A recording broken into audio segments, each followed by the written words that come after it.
Avery, I'm not sure if you have any inside info on the guy we're going to talk about next, Collin Sexton, because he is your former player there from Alabama. His name has been tied heavily when it comes to the Jazz. What do you think we can expect when it comes to Collin Sexton?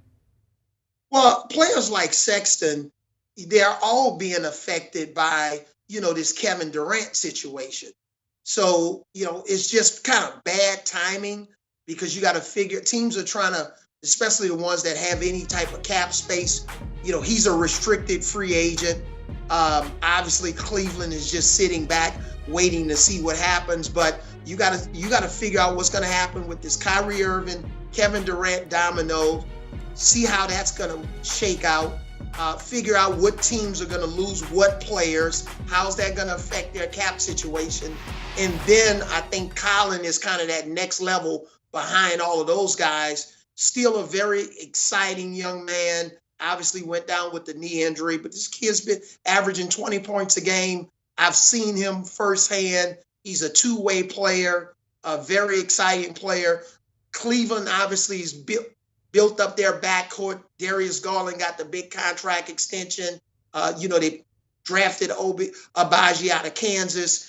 But again, I do believe his days are numbered with Cleveland because I don't necessarily feel that he fits there anymore. But I think once all of these dominoes fall, Collin will land somewhere on a restricted free agent contract, and I expect the Cavs not to match it. Yeah, that's the thing. He just doesn't fit. And I want to hear your thoughts. It's because Garland's a small guard and he's a small guard. Is that why he doesn't fit, Avery? Yeah, and I just think when you look at their drafts, you look at their backcourt now and the amount of capital that they've invested with Garland, I believe he'll move on and get in another situation where he could be a full-time guard and display all of his skill set because he's gotten better.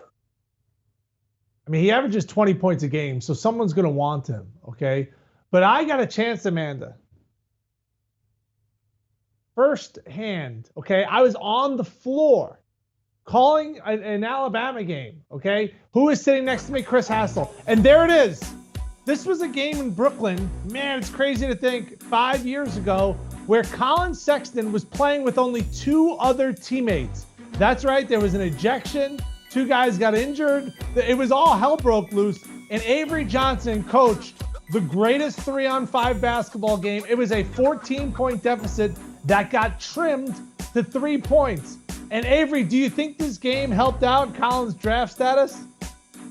Absolutely. I think at this point, Sexton was probably projected around 15, but we knew he was going to make it into the top 10. He put on an absolute show. Warrior mentality, tough, made some incredible shots, 1 against 3.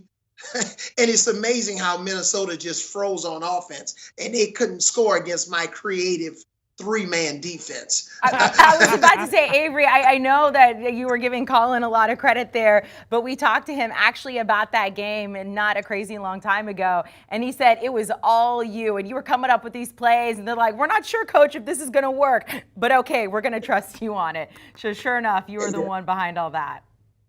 Yeah, that was one of my greatest coaching accomplishments.